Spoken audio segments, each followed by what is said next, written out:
Tai labai džiaugiamės, kad čia apskritai Arnui kilo mintis, kad jis suorganizuot kažką Kaune, čia prieš savaitę paskambino, tokia fiks idėja ir sakom, davai darom greitai, ne, čia visi mobilizavom. Tai va, ir čia tie žmonės iš visur, iš tikrųjų, iš labai įvairių čia bendruomenių. Ir labai smagu, labai džiaugiuosi. Ir tikrai linkiu gero vakaro su ta tema, kuri aš manau, kad visiems yra aktuali. Bent jau ką kviečiau, tai ne dėl to, kad neaktualiu, dėl to, kad negalėjau. Ir jis sako tikrai labai aktuali tema, kad darbas, šeima, kaip tą dalyką suderinti, ar išvis kažkoks įmanomas balansas. Tai apie tai šiandien išgirsim iš mūsų brangių svečių, iš Brazilijos netgi atvažiavo žmonės, bet kiek žinau, čia jie daro turnė po Europą, ar ne, po keletą šalių, tai čia Lietuva irgi viena iš tų šalių, dabar važiuos dar į Latviją, ar ne, tiesiog papasakos daugiau patys. Tai va, tai aš tiesiog gal nepristatinėsiu, gal Arnas, o Arnas yra iš WOW, Word of Life, irgi atstovas Lietuvoje. Ir galbūt papasakot truputėlį irgi trumpai, kokia tavo čia misija. Gerai, tai gero laiko visiems. Ir pasigalvokit, dar tokia organizacinė dalykai. Žodžiu, tualetas yra mūsų vienas santykių virtuvė. Tai iki tą antrą dieną ten yra baleto šokėjai, ne tenais. Ir paskui daugiau bus pertrauka 15 minučių. Pasivaišinsim, ar ne? Ir kas dar? Ir jeigu klausimai kyla, tai tada užsirašom, yra lapeliai. Jeigu kažkur tai ten pamatot kažkokią tai idėją ir nori paklausti kažką, pasigilinti, tiesiog užsirašykit ir vėliau bus laikas, kai galėsim arba asmeniškai paklausti, arba bendrame rate. Štai va. Aš labai Diana, aš labai santykiai dirbtuvėm, kad mus šį vakarą priėmė. Ir taip aš esu iš Word of Life misijos ir nors mūsų misija yra susijusi su jaunais žmonėm, tai sveikinu, jūs esate dar vis jauni žmonės, bet iš tiesų mūsų organizacija yra labai didelė, jau veikia 80 metų, jie pastebėjo, kad ilgainiui, ką jie pastebėjo visam pasaulyje, kad dažnu atveju vyrai labai pradeda aukoti savo šeimą, savo žmoną, savo santykį su šeima ir iš to, kad deda darbą pirmoje vietoje arba deda kitus prioritus pirmoje vietoje, šeima pradeda po truputį griūti ir tai atnešdavo ilgainiui tokius blogus vaisius. Ir Karol ir Dave, jie yra universiteto dėstytojai Brazilijoje. Dave'as jis turi doktorantūrą teologijos tarnystės studijose ir yra išleidę 19 knygų. Ir dauguma jų knygų yra būtent ir susiję apie tai, kaip turėtų atrodyti biblinė šeima, kaip mes atrandame tam tikrą balansą tarp tarnystės, darbo ir šeimos. Ir mes manome, kad tai yra labai aktuali tema mums. Ir jie atvyko į Lietuvą ir jie labai norėjo pasidalinti. Ir labai džiaugiamės, kad galėjo šį vakarą atvykti ir manau, kad tikrai liksite labai padrąsinti. Mr. Dave and Carol Sue, welcome. Thank you so much, since I did not understand anything that either of them said. Ačiū labai, aš nieko nesupratau, ką nei vienas iš jų sakė. I may repeat a few details. Taigi aš galbūt kažką pakartosiu. We've been most of the day in your beautiful city. Šią dieną mes praleidome jūsų gražiame mieste. And we have been in Lithuania since Tuesday morning. Ir Lietuvoje mes esame nuo antradienio ryto. This is our first time ever in Lithuania. Tai yra mūsų pats pirmas kartas Lietuvoje. We spent some time with Arnis and Gabriela in Poland not a couple of years ago. Prieš keliarius metus mes susipažinom su Arnu ir jo šeima Lenkijoje. And also got to know them in Hungary. Ir dar prieš keliarius metus susipažinom su jais Vengrijoje. So now they're like our new children. Ir mums tai dabar kaip tokie nauji vaikai. And it's a privilege for us to be here with you tonight. Ir mums yra garbė būti su jumis šį vakarą. Just a couple quick things because let's see, we can do that stuff. I am actually one of the pastors at First Baptist Church in Atibaia, São Paulo, Brazil. Aš esu vienas iš pastorių Atibajos Baptistų bažnyčioje.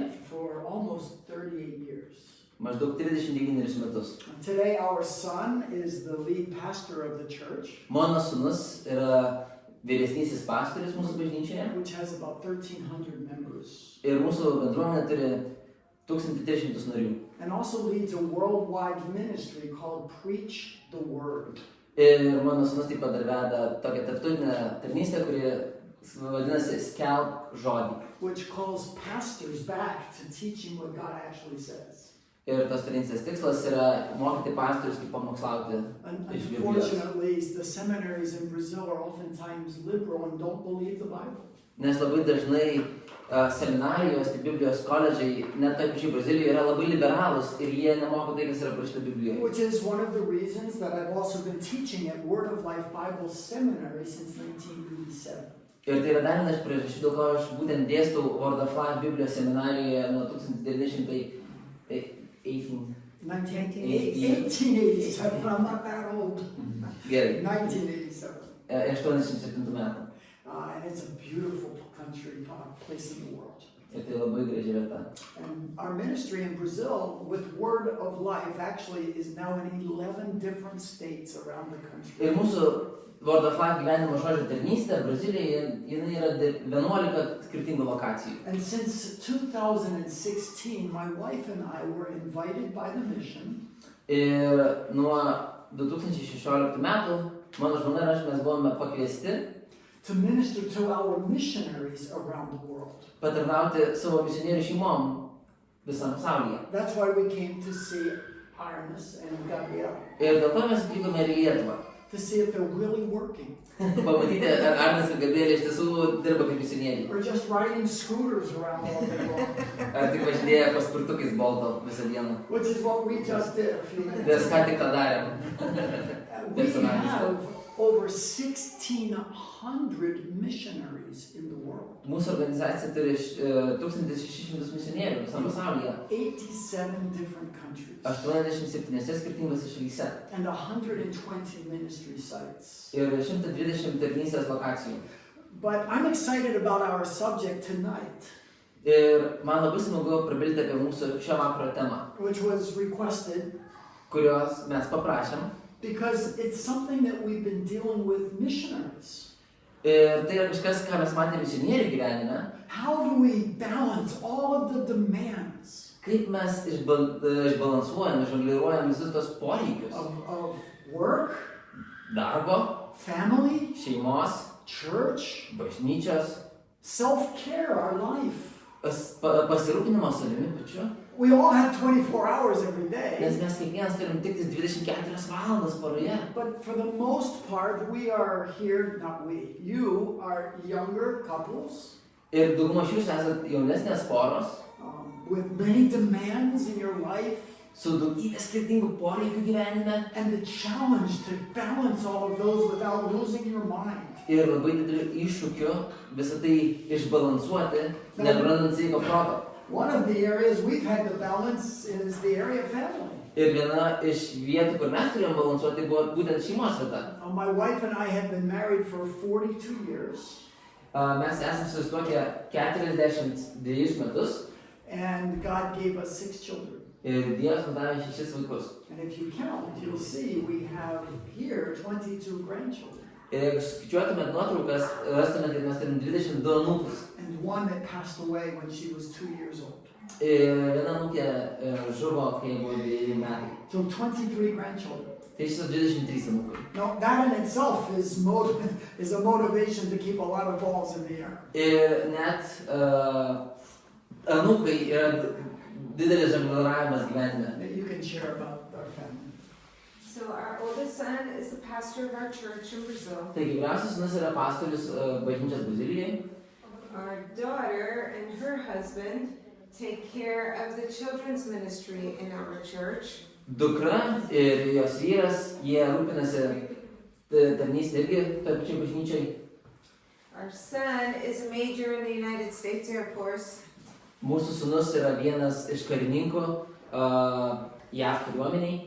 But very involved in their church every place they move. Ir yra labai įstraukęs į vietinės bendruomenės ten, kuris yra dislokuojamas. Our other son is a pastor in the state of Pennsylvania in the United States. Dar vienas sūnus yra pastorius Pensilvanijoje. And our youngest daughter and her husband work as volunteers, help with the young people in our church, the young adults. Ir mūsų jauniausia dukra ir jos vyras irgi tarnauja mūsų vietiniai bažnyčiai su jaunom porom jauniem.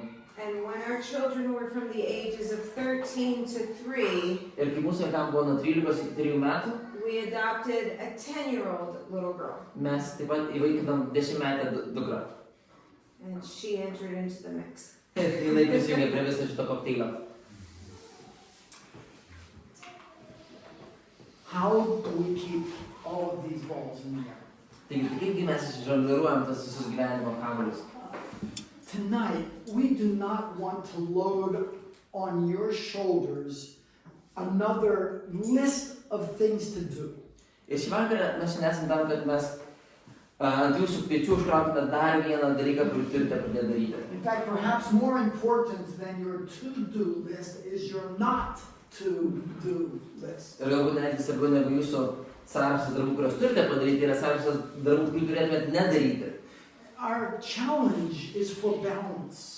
Ir mūsų iššūkis yra surasti tą balansą. So God has called us to love Him in every sphere of our lives. Dievas pašaukė mus jį mylėti visose savo gyvenimo srityse. So we all have the same number of hours per day. Ir mes visi turime tiek pat valandų per parą.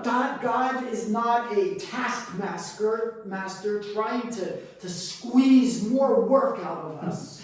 Ir Dievas nėra kažkoks toksai vergvaldys, kuris norėtų iš mūsų išspausti dar daugiau to darbo per tas valandas. I love Psalm 103, which says this. Ir man labai patinka 103 psalmė, kuris sako, As a father has compassion on his children, kaip tėvas turi gailestingumą savo vaikams, so the Lord has compassion on us.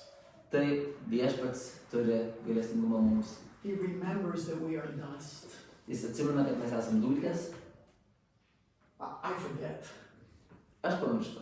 I forget that I'm dust. Aš pamirštu, kad aš esu dulkė. I want it to be about me, Aš noriu, kad tai būtų apie mane, but when it's about me, the load gets so heavy. bet kai tai yra apie mane, tai, ką aš nešu, tampa taip sunku.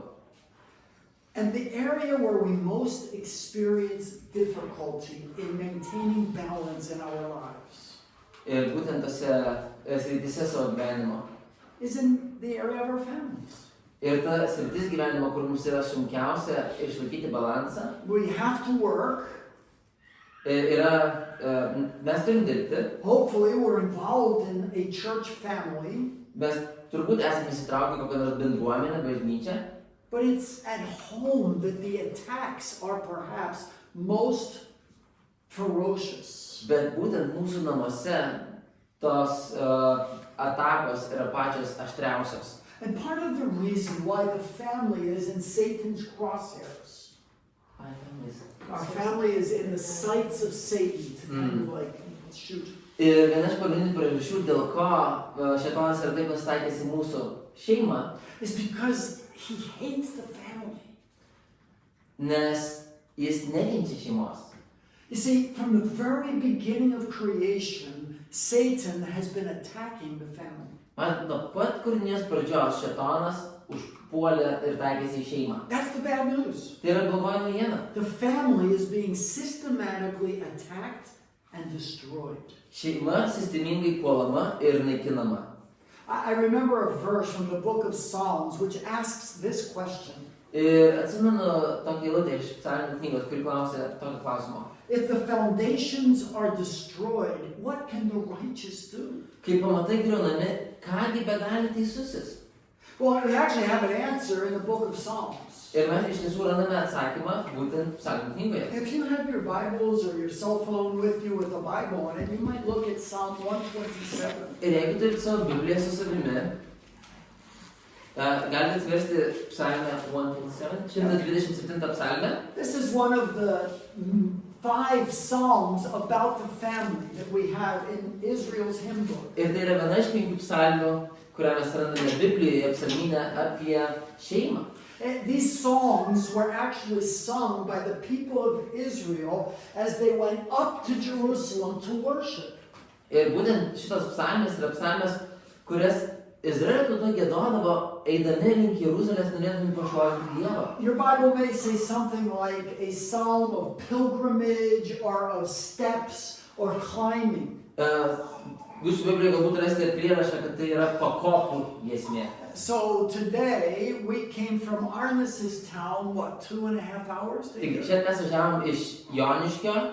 And so they put on a CD for the kids to listen of scripture songs. Ir mes uždėjom giesmeles su krikščioniškom giesmėm iš Biblijos. Well, they didn't have DVDs or tablets or CDs back in Solomon's day. Ir tais laikais, kai buvo parašyta Biblija, jie neturėjo jokių kompaktinių plokštelių, negalėjo tai klausytis. But they would sing these psalms together. Bet jie giedodavo šitas psalmes kartu. Psalm 120 to 134 are psalms of pilgrimage to go up to Jerusalem. Nuo 120 iki 134 psalmes, tai būdavo tos pakopų giesmės. And it's a reminder to us as well. Ir tai yra priminimas mums.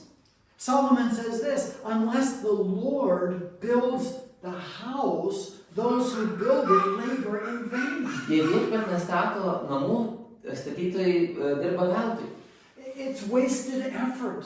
Tai yra darbas, kuris eina veltui. Unless the Lord guards the city, the watchman stays awake in vain. Jei viešpas nesaugo miesto, stebėtojai veltui stebi tą miestą. It's useless for you to get up early and go to bed very late.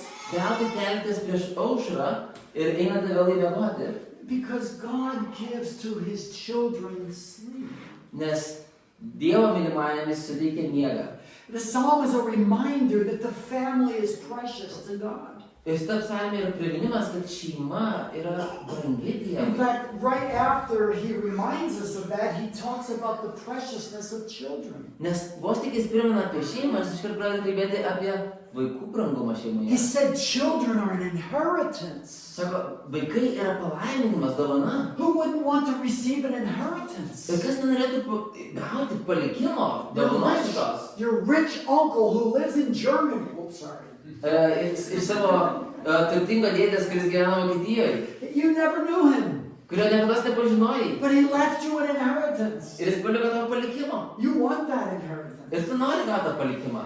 The psalm says children are a reward from the Lord. Ir psalmėje parašyta, kad vaikai yra viešpatės atlyginimas. Who wouldn't want a reward? Kas nenorėtų to atlyginimo? He says they're arrows in the hands of a mighty warrior. Kaip strėlės karžygio rankoje.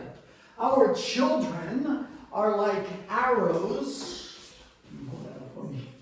Mūsų vaikai yra kaip strėlės, that we send to a world kurias mes paleidžiame į pasaulį, that we may never see.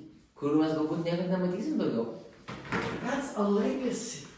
Tai yra palikimas. This is our investment. Tai yra mūsų investicija. And they're like our defense. Ir tai yra kaip mūsų apsauga. He says, blessed is the man who fills his quiver with these arrows, Palaimintas žmogus, kuris pripildo savo strėlinę.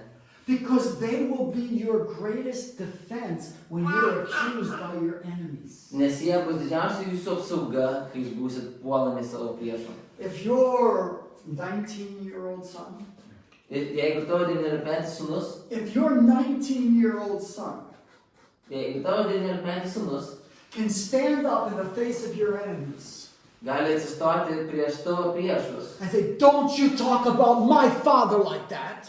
ir pasakyti, nekalbėk apie mano tėvą taip. I know my father. Aš žinau mano tėvą. He's a man of God. Jis yra vyras pagal Dievą. If your children can say that about you, Jeigu jūsų vaikai taip gali kalbėti apie jūs, you have a solid foundation. turite tvirtą pamatą. If the foundations are destroyed, what can the righteous do? Bet jeigu pamatas yra sugriautas, ką gali teisusis? We can rebuild the foundation. Mes galim tik tai atstatyti tą We pamatą. can let Jesus be the cornerstone of our home. Mes galim tik tai leisti Jėzui būti pagrindu mūsų We can namuose. build our family on the foundation of the Word. Mes galim statyti šeimą ant Dievo žodžio pamato. There's a bumper sticker that has been seen on cars and on trucks. Tai yra tas lizdukas ant mašinų galo, And kurį it mes matome says, Amerikoje. no success in life can compensate for failure in the home. Ir to lizduko mintis yra, kad jokios sėkmės gyvenime negali kompensuoti nesėkmės namuose. Now that's not a guilt trip. Ir mes nenorim kažkaip į kalties pastus įsivaikyti. Because you know as well as I do, there are no perfect families. Ir jis taip pat žino gerai kaip ir aš, kad nėra tobulų šeimų. Not even Shrek's family is perfect. Net Šreko šeima nėra tobula. All have sinned and come short of the glory of God. Nes visi nusidėjo ir sako Dievo šlovės. And sometimes we forget that we are made of dust. Ir kartais mes pamirštame, kad mes esame padaryti iš dulkių. It was the pastor A.W. Tozer who said, Pastorius A. Tozeris yra pasakęs, to be disappointed in yourself is to have believed in yourself. būti nusivylusi savimi reiškia, kad tu tikėjai savimi. So our families are not perfect. Mūsų šeimos nėra tobulos, Our feet are made of clay, mūsų pėdos yra padarytos iš molio, but we are clay pots so that the glory of Jesus can shine through us.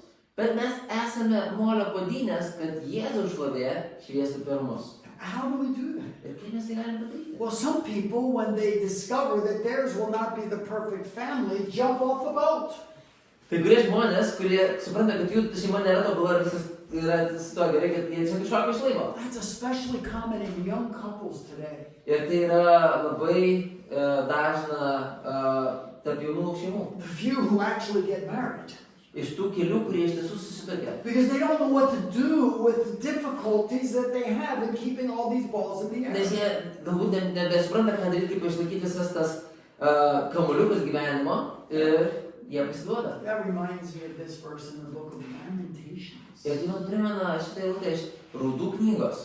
It's interesting, in a book that is filled with sadness, Lamentations, Keista, kad tokia knyga, kuri yra Raudų knyga, pilna liūdesio, when the city of Jerusalem has been destroyed by enemies, kai Jeruzalė yra sunaikinta jos priešų and their young people have been exported to Babylon. ir jauni žmonės buvo išvesti į Babiloną. And yet Jeremiah can sit outside this destroyed city and say this. Ir nepaisant to, Jeremijas gali sėdėti tam sunaikintam mieste Jeruzalė ir ištarti tokius žodžius. He says, this I call to mind, therefore I have hope. Is that the first line here? Nors aš viso to neužmirštu, visgi dar turiu vilties. Well, what gives us hope? Tai kas mums duoda vilties? And he answers that question in the next line. Ir kitoje eilutėje jis pasako, iš kur jis gauna tą viltį. It's the mercies of the Lord. Viešpaties malonė, His nepratyko. steadfast love. Jo gailestingumas, His grace. jo malonė. It's the word hesed in the Hebrew language. Tai hebrajiškas žodis hesed. It's that love of God that persecutes us. Tai ta Dievo meilė, kuri mus persekioja. It doesn't leave us alone. Jinai nuo mūsų neatšoka. It's the way Psalm 23, David says, surely goodness and mercy shall chase after me. Tai taip pat kaip 23 psalmė Davidas sako, tikrai gailestingumas lydės mane. It's like your shadow, you can't get away from it. Tai yra kaip tavo šešėlis, nuo kurio tu negali pabėgti. That gives us hope. Tai yra viltis. God pursues us with his mercy and Dievas grace. mus persekioja savo malonę ir savo gailestingumu. So the sun just went down. Ir mes dabar, saulė ką tik nusileido. It looks like the sun went down. It's actually the rotation of the earth. Atrodo, kad saulė nusileido, nors iš tiesų mes žinom, kad žemė pasisuko. But tomorrow morning it's going to come up. Bet ir to ryte saulė gal pakils.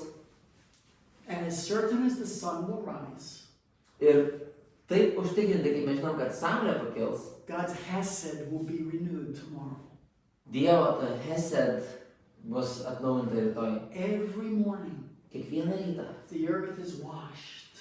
Kiekvieną rytą žemė yra atnaujinama, apvaloma. I love a stitched panel that my parents had in our home as I grew up. Man labai patinka prisiminti tokią išnarstytą, išsiuvinėtą, ant sienos pakabintą užrašą. And it said this, Ir tas užrašas sakė taip. today Šiandien is the first day yra pirmoji diena of the rest of your life. tavo likusio gyvenimo. That's hope. Tai yra viltis. Especially in the midst of keeping all of life's demands in the air. Ir tai yra viltis būtent tada, kai mes bandome išbalansuoti tas visus gyvenimo poreikius.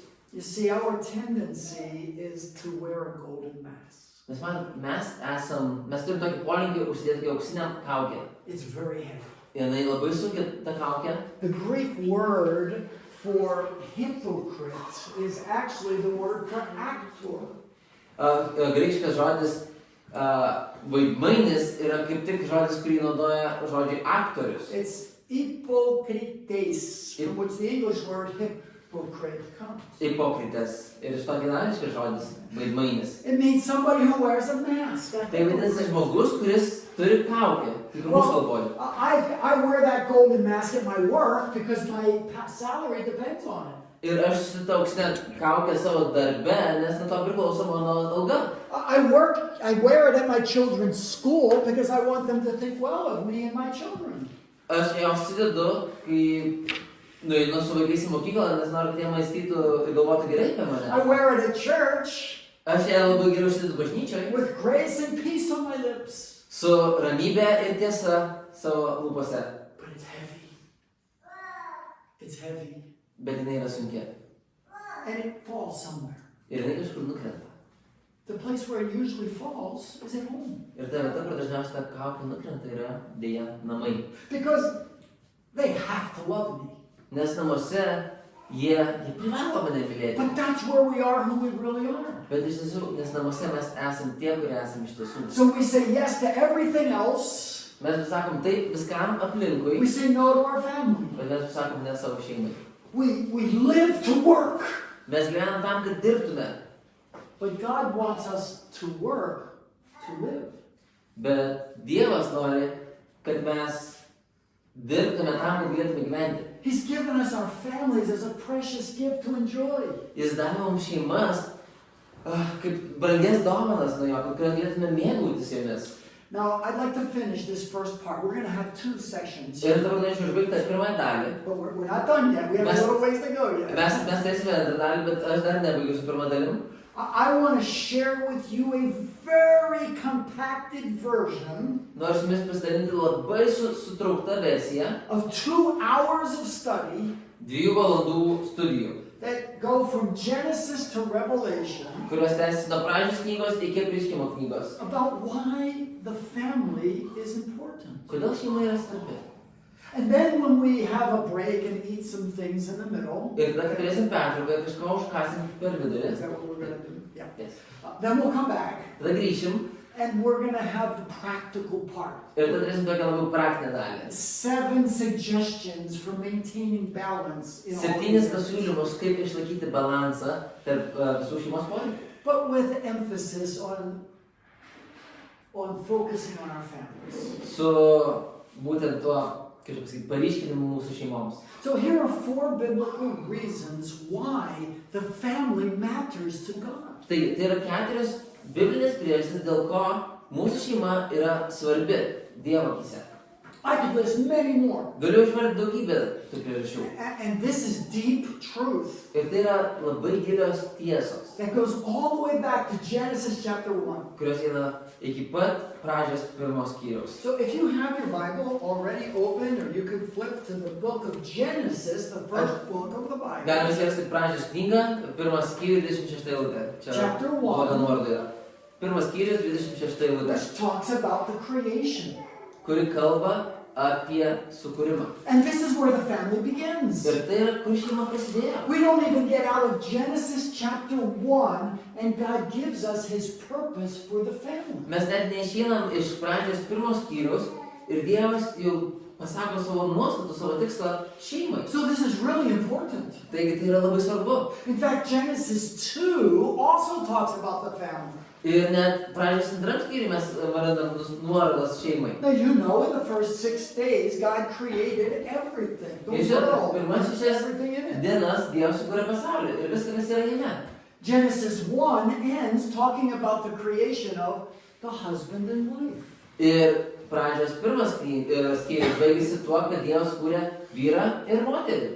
Genesis 2 goes back and tells about it all over again. Ir pradžios 2 skyriui mes grįžtam ir tai yra pasakojama vėl per naujo. Because it's so fast in Genesis chapter 1 Nes tai vyksta taip greitai per pradžios 1 skyriui, that in Genesis chapter 2 it's as though God goes in slow motion. tai atrodo, kad pradžios 2 skyriui Dievas kiek lėčiau viską daro. The Sulėtintai. details of how he formed the man from the dust of the earth. Ir mes kalbame apie detaliai, kaip Dievas sukuria žmogų iš žemės dulkių. He took him to his home, the Garden of Eden. Kaip jisai jį nuveda į savo namus, į Edeno sodą. Then he made him sleep. Tada užmigdė jį. And he took out of his side the woman. Ir iš jo sutvėrė moterį. He didn't wake up on that hospital anesthetic and look at his side and see his wife. He did not. Jis neatsikėlė nuo to, kaip jums sakyti, nuo to miego. In fact, Nepamatė tos žmonos. Genesis chapter 2 says Bet that God brought her to the man. mes skaitom Pranašės knygos 2 skyriui, kad Dievas atvedė tą moteris, jo žmoną, Who vyrui. saw her and was ecstatic. Ir kai vyras pamatė Ievą, jisai buvo labai susijaudinęs. And he pronounced a vow to her. Ir jisai ją iškart įsipareigojo. He said, "You are bone of my Tu bones, esi kaulas iš mano kaulų, flesh of my kūnas flesh." iš mano kūno. He says, "We are one. Sako, mes esam viena. Nothing will ever separate us." Niekas mūsų neišskirs. And then God, who is the officiator of the ceremony, blesses them. Ir viešpats, kuris yra kaip jau sujungėjas, palaimina juos. And he says, "That's why a man shall leave everyone, starting with his own parents. Ir todėl pasakyti yra, kad todėl vyras paliks viską, pradedant nuo jo tėvų, Will cling to his wife in holy covenant. susijungs su žmona šventoj sąjungai The two shall become one." ir du taps viena. And then came the honeymoon. Ir tada atėjo medus mėnuo. God said, "It is very good." Ir Dievas sakė, tai yra labai gera. That's how Genesis 2 ends. Ir tai baigėsi pradžios antras skyrius. Now here, I have to be honest with you. I would have liked more information about the galaxies.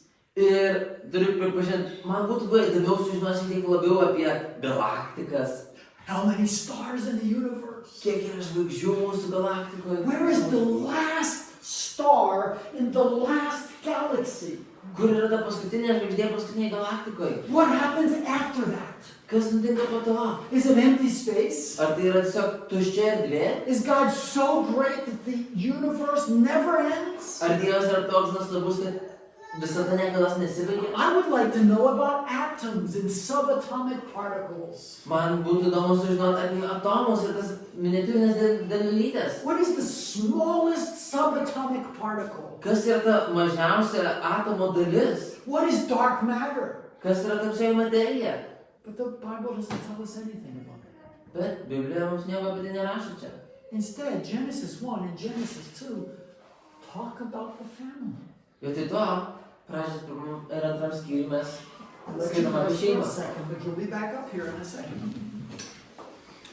Look at Genesis 1:26. Pažiūrėkime į pradžios pirmą skyrių 26 eilutę. Can you read that? Where's your Bible? What kind of missionary doesn't have a Bible? It's recording you right now. Oh, that's where the Bible's like. Dievas tarė, padarykime žmogų pagal mūsų atvaizdą ir panašumą. Jie tevaldo jūros žuvis, padangių paukščius, gyvulius ir visą žemę, bei visus roplius, kurie gyvena ant žemės. Now this is the 6th day of creation. Tai yra šeštoji kūrinijos diena. But notice God says something he's never said before. Bet pažiūrėk, Dievas čia pasakė kažką, ko jis niekas anksčiau nebuvo pasakęs. Elohim, which is the Hebrew word for God in this verse, Elohim, kuris yra hebrajiškas žodis Dievo šitam eilutėj, which is already the idea of plurality and singularity. One God, but the word is plural. ir tas žodis savyje sutalpina vienaskaitą ir daugiskaitą, kad tai yra vienas Dievas, bet daugiskaitoj. He says this, Ir sako tai, "Let us make man in our image." padarykime žmogų pagal mūsų atvaizdą. God has never spoken in the first person plural. He has never spoken. Dievas niekados nekalbėjo pirmų asmenių daugiskaitoj. It's God said, "Let there be light," and there was light. Dievas sakė, tai atsiranda šviesa ir atsirado šviesa. But there's something special about the sixth day. Bet šeštoji diena yra tai, kas ypatinga. Let us make man in our image after our likeness. Darykime žmogų pagal mūsų atvaizdą ir mūsų And panašumą. let them have dominion. Ir leiskim jiems vadovauti. So then look at verse 27. Ir dabar pažiūrėkime 27 eilutę. God follows through with his resolution. Ir matom, kad Dievas iš tiesų ištęsė tai, ką jis pasakė. So Elohim created man in his own image. Taigi, Elohim sutvėrė žmogų pagal savo atvaizdą. And then he says the same thing over again. Ir mes vėl skaitom tą patį. That's Hebrew poetry. Ir tai yra hebrajiška poezija. God uses poetry to describe the creation of man as a reflection of his image. Dievas naudoja poeziją, kad atpasakot, kaip jis sutvėrė žmogų pagal savo atvaizdą. So he says, in the image of Elohim, he created him, singular. Ir mes įskaitom, kad ir Dievas sutvėrė žmogų pagal savo atvaizdą, vienaskaitą. But then he says something surprising. Ir tada jis pasako labai kažką įdomaus. The poetry ends with this line. Ir ta poezija baigėsi su šita mintim. Male Vyrą and female, ir moterį. he created them. Jis sutvėrė juos. Let them have dominion. The verse before. Let them have dominion and subject the earth. Jie te valdo jūros žuvis ir padangių paukščius. Let us create them in our image. Mes sukursime juos į savo atvaizdą panašius. Does God value the family? Taigi, ar Dievui yra svarbi šeima? Yes. Taip. The first chapter of the Bible says that we were created in the image of a triune God.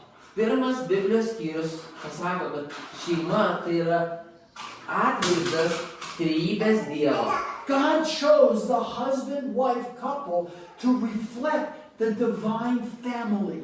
Dievas pasirinko tą porą tarp vyro ir moters, kad tai atspindėtų tą dievišką trejybę. Two who become one.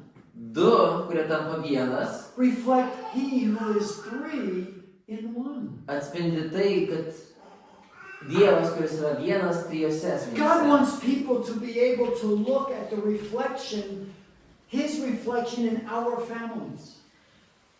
God wants others to see a reflection of him in our families. Ir Dievas nori, kad kiti žmonės mūsų santuokoj matytų jo atvaizdą. What do we learn about God from the husband-wife relationship? Taigi, ką mes išmokstam apie Dievą iš mūsų santykio su žmona?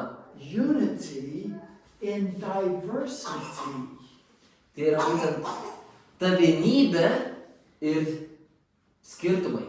Why is God against homosexuality? Kodėl Dievas yra prieš homoseksualumą? It doesn't reflect unity in diversity. Nes homoseksualumas neparodo to Dievo noro atspindėti vienybę ir skirtumus. He's not angry or mad. Jis nėra supykęs arba kažkaip rūstauja He dėl to, loves the glory of his image.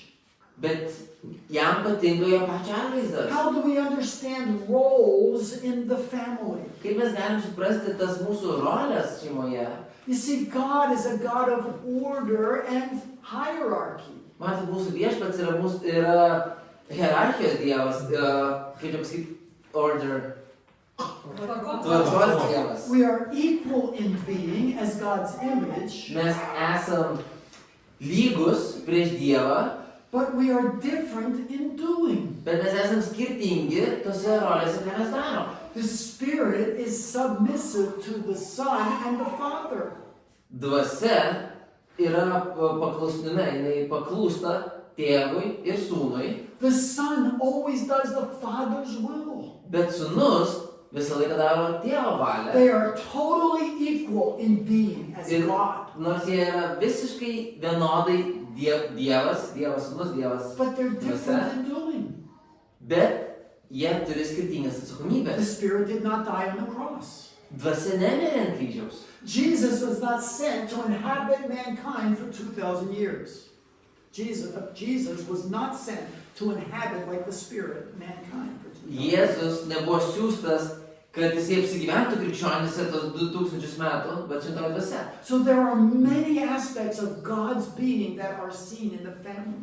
Taigi yra daugybė aspektų Dievo trejybėje, kuriuos mes matome kaip atvaizdą savo šeimoje. Notice what comes next. Ir pažiūrėkite, kas vyksta toliau. Not only did God create the family to reflect His image, Dievas ne tik sutvėrė šeimą, kad atspindėtų jo atvaizdą, but also reproduce new images. bet taip pat, kad tai daugintųsi ir būtų daugiau tų atvaizdų. Verse 28 in your Bible. 28 eilutė And Biblijoje. God blessed them Ir Dievas palaimino juos and said to them, ir pasakė jiems, be fruitful būkite vaisingi and multiply ir dauginkitės and fill the earth. ir pripildykite žemę. 3 times we 3 learned kartus. that God wanted new images, Kad mes matom, kad Dievas norėjo naujų atvaizdų, new worshipers. naujų garbintojų, And they would spread out from the Garden of Eden to cover the whole earth. kurie išplistų iš Edeno sodo ir užpildytų visą žemę. Our children are like those arrows, Nes mūsų vaikai yra kaip tos strėlės, worshipers sent to the ends of the earth. šlovintojai, kurie yra paleisti į žemės pakraščius. Now, that's one of the first reasons why the family matters to God, Ir tai yra viena iš pagrindinių priežasčių, kodėl šeima rūpi Dievui. and why we need to preserve the family as one of the balls that are in the air. Ir kodėl mes privalome išlaikyti šeimą kaip vieną iš tų kamuoliukų nenukritusių ore. I want to quickly share 3 other reasons. That is the basis of all of the other reasons. Ir aš greit perėsiu prie kitas 3, nes tai buvo pagrindas, apie kurį mes ką kalbėjome. But look at the book of Ephesians. Atverskime Efeziečiams 5 skyrių. The 2 passages in the Bible that most speak about the importance of the family. Tai yra 2 vietos Biblijoje, kurios kalba apie šeimos svarbą. Are Genesis 1, 2, and 3, Tai yra būtent pradžios 1, 2, 3 skyriai and Ephesians 5 and 6. ir Efeziečiam 5 ir 6 skyriai. I've just talked to you a little bit about Genesis 1 and 2. Ir ką tik pakalbėjome apie pradžios 1 ir 2 skyrių, But very quickly, Ephesians chapter 5. bet labai greitai pakalbėkime apie Efeziečiam 5 skyrių. The second reason why we need to remember the importance of the family Antroji priežastis, dėl ko mes turim suprasti šeimos svarbą, is because that's where true spiritual revival is seen. nes ten yra vieta, kur vyksta tikras dvasinis atgimimas. We talk about and pray for revival. Mes meldžiamės ir kalbam, kad įvyktų atgimimas. The Spirit of God permeating His church and bringing new life. Kad Dievo dvasia atgyvintų bažnyčią ir atneštų tokią naują gyvybę į bažnyčią. His people filled with His Spirit. Jo žmonės pripildyti jo dvasia. But I'm afraid we're looking in the wrong places. Bet man baisu, kad mes iš tiesų žiūrime į tas vietas, kur turėtume. Sometimes in Brazil we see churches that say spiritual revival to come on Thursday night at 6 o'clock. Kartais mes Brazilijoje turim bažnyčias, kurios sako, dvasinis atgimimas vyks šitoj bažnyčiai ketvirtadienio vakarą 6 As if we valandą. could control the agenda of the Holy Spirit. Juk mes galėtume kažkaip sukontroliuoti šventąją dvasią. Sometimes we're looking for signs and miracles Kartais mes ieškom ženklų ir stebuklų. or great masses of people coming to Christ. Arba minė žmonių, kurie ateina prie Kristaus. But we're looking in the wrong place. Bet iš tiesų mes ieškom ne tose vietose. According to Ephesians 5, real spiritual revival Pagal Efeziečiams 5 skyrių tikras dvasinis atgimimas comes in the place where we are who we are. ateina būtent toje vietoje, kur mes esam, kas mes esam. Where the golden mask falls. Ten, kur ta auksinė kaukė nukrenta. We have so many evangelical shows Mes turim tiek daug tokio evangelinio šou. and great preachers who speak to the masses. Ir tiek daug nuostabių pamokslininkų, kurie pamokslauja miniom. But what I want to know is, what is that singer like at home? Bet ką aš noriu žinoti, koks tas pamokslautojas ar tas dainininkas yra savo namuose. How does that preacher treat his wife, Kaip tas pamokslininkas elgėsi su savo žmona, his children, su savo vaikais, his elderly widowed mother? su savo mama, kuri tapus našlė yra. So look at verse 18. Ir pažvelgime į 18 eilutę, aš dėsiu 5 Many of skyrius. you know this verse. Ir daugelis iš jūsų žino šitą eilutę. Do not get drunk with wine, Nepasigerkite vynu, for that leads to excess and chaos and drunkenness and orgies. tai priveda prie chaoso, priveda prie pasileidimo, But be filled with the Spirit. bet būkite pilni dvasios. The contrast is someone from outside who comes into my life and changes me from inside out. Šitoje eilutėje yra skirtumas brėžiamas tarp kažko, kas yra išoriai, patenka į vidų ir pakeičia mus. Now, where will we see that? Ir kur mes tai matome? Paul lists a series of manifestations of revival. Ir čia Paulius rašo apie kelis sąrašus, kuriuos matom tą atgimimą. But verse 21 is the last one. Ir 21 eilutėje mes skaitom, It's mutual submission.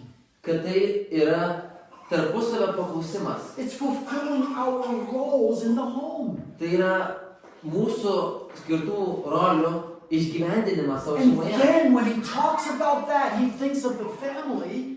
Ir kai jis kalba apie tai, jis galvoja, jis kalba omenyje apie šeimą. And from chapter 5, verse 22, all the way to chapter 6, verse 9, Ir tada nuo 5 skyrius 22 eilutės iki 6 skyrius 9 eilutės he shows what that looks like in the home. jis kalba, kaip tai atrodo šeimoje. He talks about wives who once again are that helper submissive to their husbands. Jis kalba žmonos, kurios yra padėjėjos, klusnios savo vyro. He talks about he has 9 verses for the husband Ir jis turi 9 eilutės vyrams.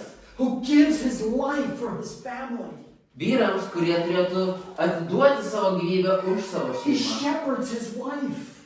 Jisai, kaip sakyti, veda savo He šeimą, is the savo žmoną. protector of his family. Jis saugo savo šeimą. In fact, he looks like Jesus. Jisai yra panašus į Kristų. That's spiritual revival. Ir tai yra tas dvasinis atgimimas. And then chapter 6, he talks about children obeying and honoring their parents. Ir tada 6 skyriuje mes skaitome apie vaikus, kurie turėtų paklusti savo And tėvams ir still gerbti juos. talking about the home when he talks about slaves and masters. Ir dar toliau kalba apie namus, kai jis kalba apie vergus ir jų šeimininkus. That's where we see if we are filled with the Spirit. Nes būtent tai namuose mes galime matyti, ar esi pripildytas tos Well, dvasios. number 3 in that same context. Ir trečias punktas iš The tos same pačios teksto. passage. Tos pačios ištraukos. Not only does the husband-wife relationship reflect the Trinity Ne tik, kad vyro ir žmonos santykiai atspindi trejybę, and reproduce worshipers, ne tik, kad jie vaisingai daugina tos garbintojus Dievo, but it reveals to the world how Jesus loves his bride, the church. bet taip pat šeima atspindi pasauliui, kaip Jėzus myli savo nuotaką, tai yra In bažnyčia. Ephesians 5, at the very end, speaking to the husband, Efeziečiam 5 skyriui pačiam gale, kai Paulius rašo vyrams, verse 32, 32 eilutėj, Paul says, this mystery is profound, it's deep. jis rašo, kad šita paslaptis yra labai gili, aš neturiu vertimo. But I'm saying that it refers to Christ and the church. Bet He says, I'm revealing a mystery to you. Paulius sako, kad aš jums atskleisiu paslaptį. And the mystery has to do with Jesus and his church. Ir kad ta paslaptis tai yra apie Jėzų ir jo bažnyčią. Well, what is the mystery? Bet kokia yra ta paslaptis? That Jesus is like the bridegroom. Kad Jėzus tai jis yra kaip tas sutuoktinis. And the church is like the bride. Ir kad bažnyčia yra kaip nuotaka. What that means is the way the husband treats his wife Ir tai yra, kad būtent kaip vyras elgėsi su savo žmona. and the woman relates to her husband Ir kaip žmona elgėsi su savo vyru. is how the world will understand how much Jesus loves his bride, the church. Ir būtent taip, kaip pasaulis matys per mus, kaip Jėzus myli savo bažnyčią. So here's something amazing. Ir tai yra kažkas nuostabaus. The Bible begins with a wedding ceremony. Biblija prasideda su sutuoktuvėm. And the Bible ends with a wedding ceremony. Ir Biblija baigėsi su sutuoktuve. It's the wedding supper of the Lamb. Tai yra santuoka tarp Kristaus ir jo nuotakos, avinėlio ir jo nuotakos. When Jesus, who purchased his bride with his precious blood, Kai Jėzus, kuris savo brangiu krauju atpirko savo nuotaką, different than Adam, who pointed his finger in the nose of his wife, kas yra visiškai priešingai negu Adomas, kuris savo pirštą rodė savo Adam žmoną. condemned his wife to death in Genesis 3. Adomas pasmerkė savo žmoną mirčiai pradžios trečiam skyriui. Jesus gave his life for his bride in Ephesians 5. Another passage. Jėzus atidavė savo gyvybę už savo nuotaką. And our marriages, our families point to that day. Ir mūsų santuokos rodo į tą dieną ateityje. The wedding of all time. Pačias didžiausias vestuves. That's why the family is important. Ir tai yra dėl to, kodėl šeima yra svarbi. And the last thing, Ir paskutinis it dalykas, comes right after. kuris yra iškart po šitų dalykų. In Ephesians chapter 6, Efeziečiams 6 skyriui, right after the longest text in the Bible about the family, iškart po ilgiausio teksto Biblijoje, kuriame randame apie šeimą the relationships in the family, ir apie santykius šeimos viduje, Paul talks about spiritual warfare. Paulius kalba apie dvasinę kovą. And in chapter 6, verse 12, he says this. Ir 6 skyriui, which verse? Verse 12. 12 eilutėje sako, He says, we do not wrestle against flesh and blood. jis sako, juk mes grumės ne su kūnu ir krauju, Our fight is not against our spouse, mūsų grumimasis, mūsų kova yra ne su mūsų sutuoktiniu, not against our children. ne su mūsų vaikais. That's the flesh and blood he's just talked about in context. Nes tai yra apie ką jis ten kalbėjo kontekste. He's talking about what's behind the flesh and blood. Jis kalba apie tai, kas yra už to He kūno. says it's against rulers, against authorities, cosmic powers in this present darkness. Mes grumės su valdžiomis, šio pasaulio tamsybių valdovais ir dvasinėmis blogio jėgomis danguje. You see, the family needs to be defended because that's where Satan's missiles are falling. Ir jis sako, dėl to šeima turi būti apsaugota, nes būtent šeima yra, kur šėtonas yra nusitaikęs. It is not a coincidence that Satan began his attack right after the honeymoon. Ir tai yra tikrai nestabimas, kad šėtonas pradėjo savo atakas būtent po pirmo medus mėnesio. He disfigured that image. Jisai sunaikino tą atvaizdą. He tries to break the mirror of God's image. Jis bando sulaužyti tą Dievo atvaizdą. And there are many other passages that talk about that. Yra daug kitų ištraukų, kurios kalba apie tai. So we're going to take our break right now. Taigi, mes dabar padarysim trumpą pertraukėlę. But this is what the idea I want to leave with you, and we're going to talk about next. Ir tai yra ta pagrindinė mintis, didžioji idėja, kurią mes norime jūs palikti. As families, Kaip šeima, we need to work smarter, not harder. kaip šeima turime dirbti sumaniau, nesunkiau. We need to use the time we already have Išnaudotame jau turimą laiką. to give God's value to our family, Kad galėtume savo šeimai suteikti Dievo vertę. all the while we keep all of these balls in the air. Tuo metu, kol mes vis dar žongliruojam su visais tais poreikiais gyvenime. But how do we do that? Bet kaip mes tą galim padaryti? So we're going to give 7 suggestions. Yeah, we're going to take 15 minutes now. Taigi dabar turėsim 15 minučių pertrauką ir po jos mes duosime 7 Always we finish patarimų. at 9 o'clock. Is that right? Gyvename konakti. 8 o'clock. 8 o'clock. Baigsim 8 valandą. Taip, Yeah, baigsim 8 so, and valandą. then we can have some more fellowship and answer some questions. Ir galėsime daugiau bendrystės ir turėsim klausimų laiką. Okay, so let's take 15 minutes. Gerai, dabar 15 minučių Have some pertrauką. coffee.